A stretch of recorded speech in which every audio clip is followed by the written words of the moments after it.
Oh, am I going first?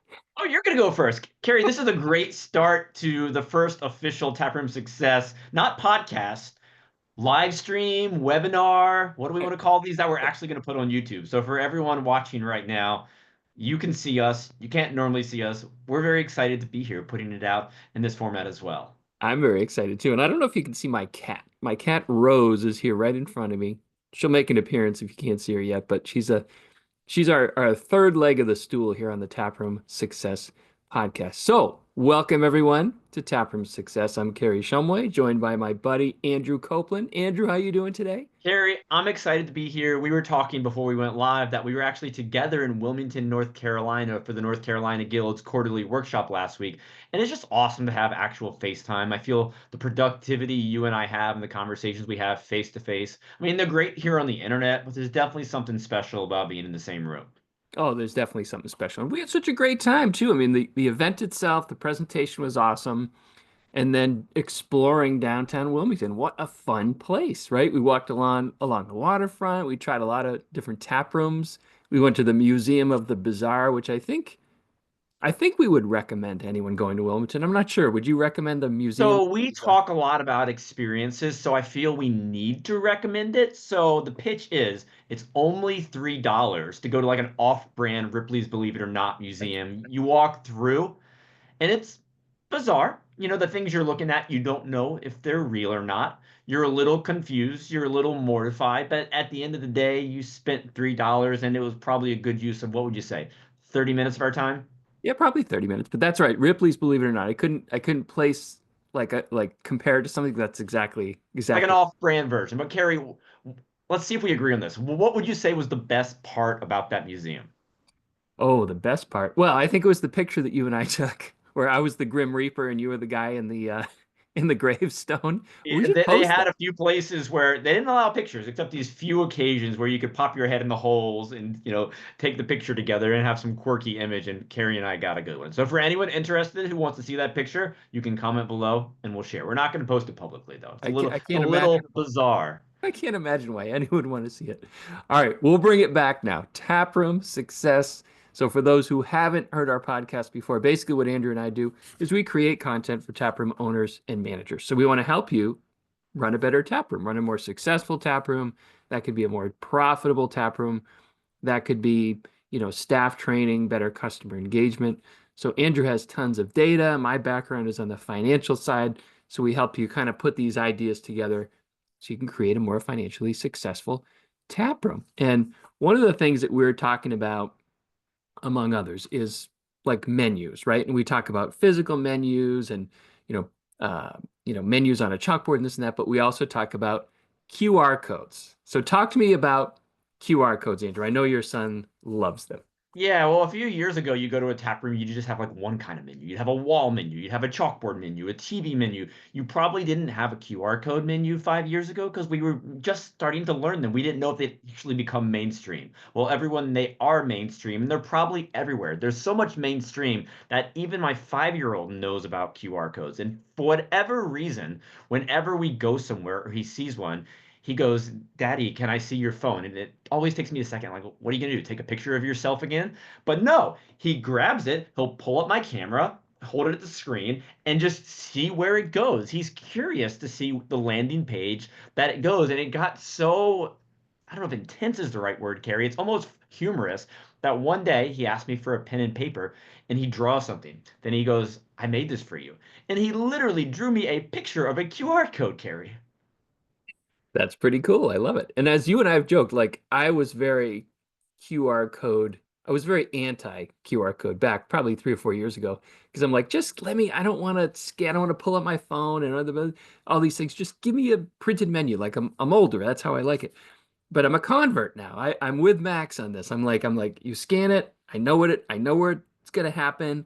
I know how to navigate it, and it's a very flexible tool. So in addition to all these other, I thought that was pretty cool that he's so into that.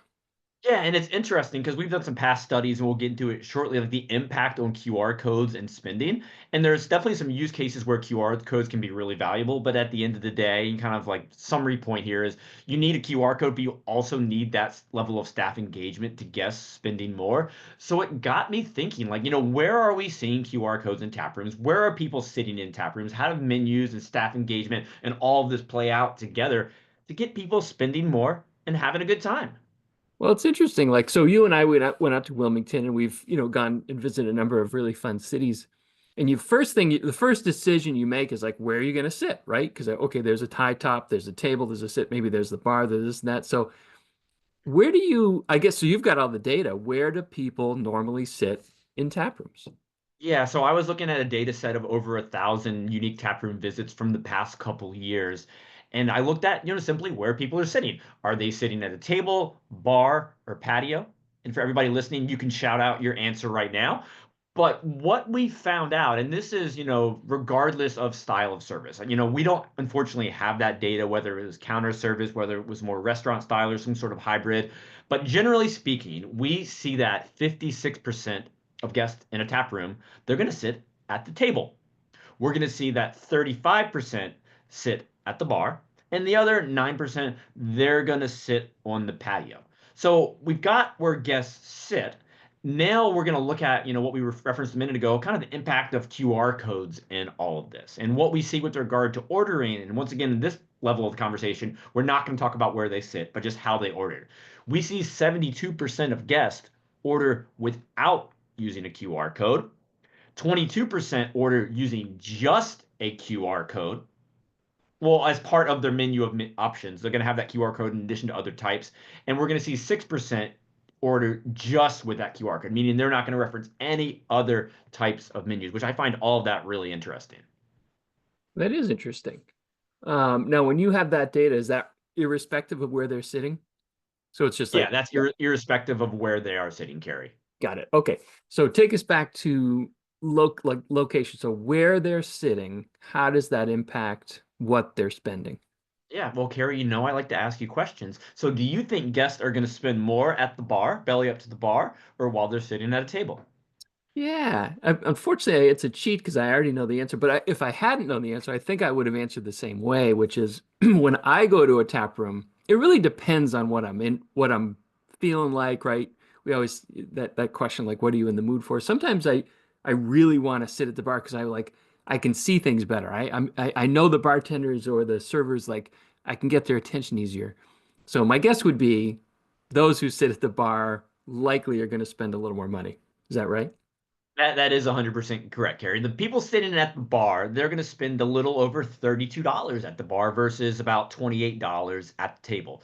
So I was thinking about this, and it really does make sense because you got to think about it. When you're sitting at the bar, you typically have easy access to the staff, and the staff in turn can engage with you at a higher level. And, as a whole, we see guests who engage with staff more spend more money. So this all makes sense. The guest at the bar is going to have more touch points with the staff, so in turn the staff can get them spending more. But I want to throw out a few different little factors here that kind of play out to whether the bar party or the table party, is going to spend more and how we can kind of get them doing so. So the average bar party, as everybody might guess, is probably going to be a little bit smaller than those sitting in groups at a table. The average bar party is going to be about a little over two guests versus the average table party, which is going to be about 3.5 people.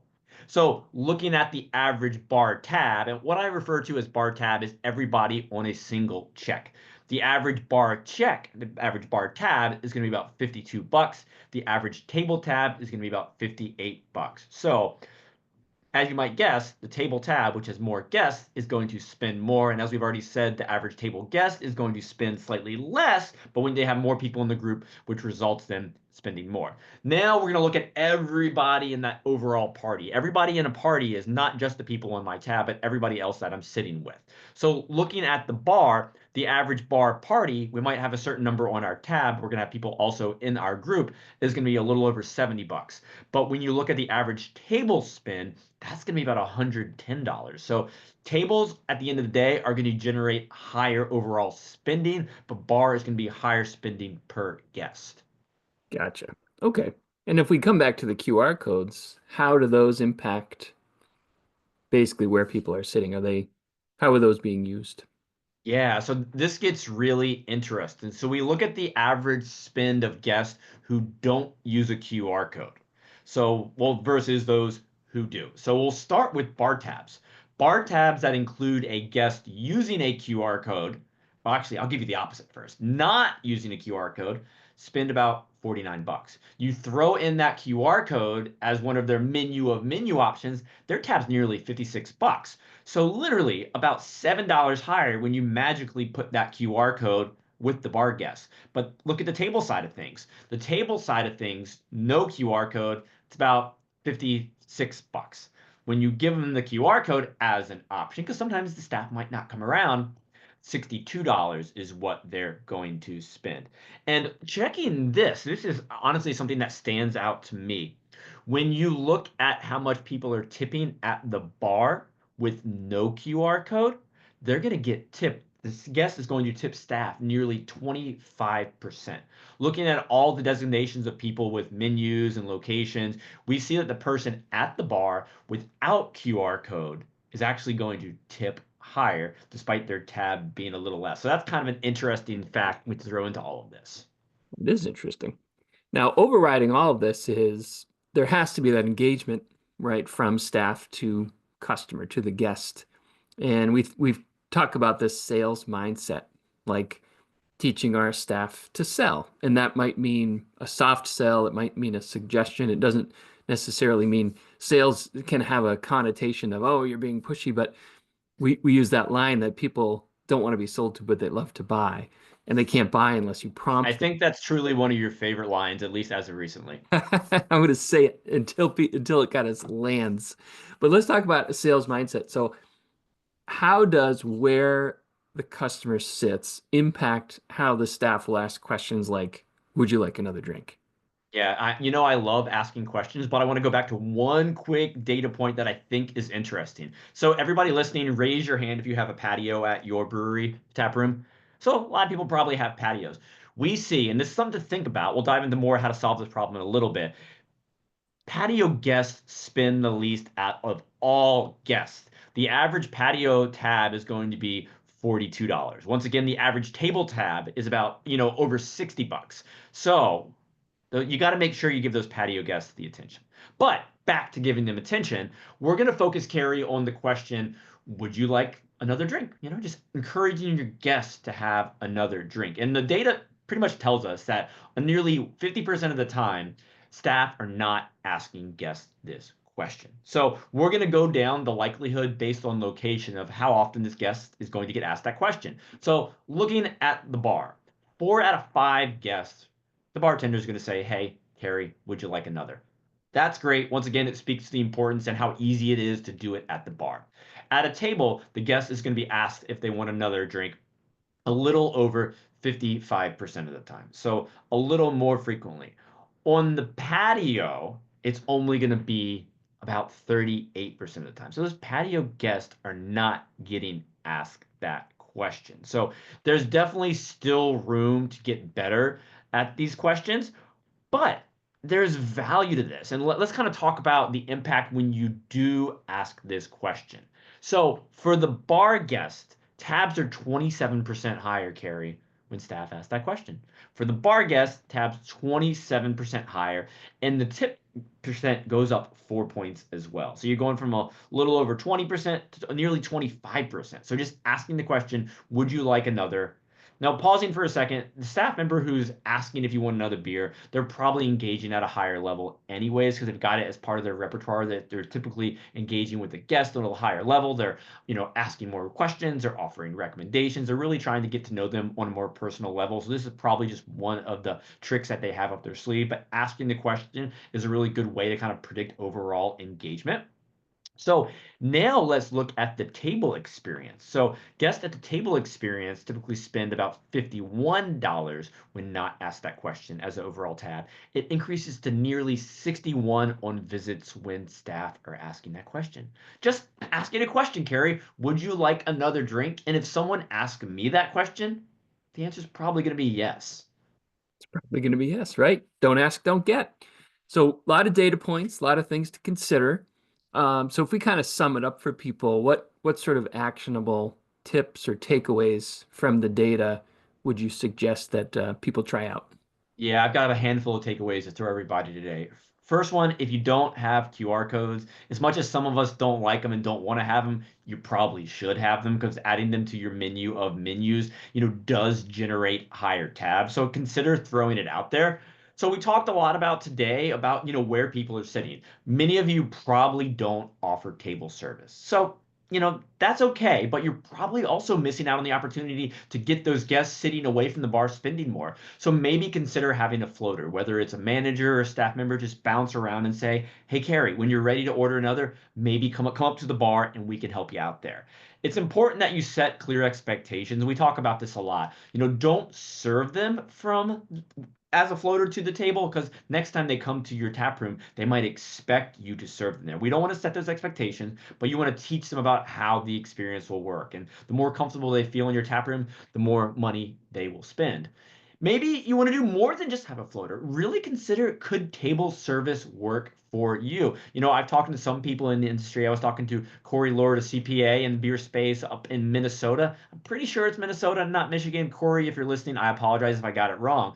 But he was working with a brewery who converted to 100% table service, and the average tab went up 21%, and they did it on the same level of staff. So think about if maybe table service is the right option for you. Maybe you are scared to do it because it's a big commitment going all in on table service. In that case, maybe test it out. Try, say, a Thursday lunch shift and have some people sit in a certain section. Let them know, hey, for the next couple hours, we're trying out table service. Don't expect this next time you come, but we want to see how it works. See what their spend is like and compare it to prior weeks from that same time slot. Maybe it is something you should do. Another takeaway, don't forget about your patio guests. Sometimes out of sight, out of mind, but those people out of sight, they still spend money. So have that floater go out there to the patio guest and just check in. Also, put a QR code on their table or some sort of menu to remind that they might want something else. And for your staff who are at the bar and walking around, always ask the questions. Would you like something else to drink or even eat? Because the odds are, once again, the guest will say yes. That's what I got, Carrie. Great tips, Andrew.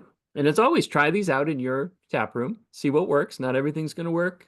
Some things are going to work better than expected. It's all about experimentation and trying new things.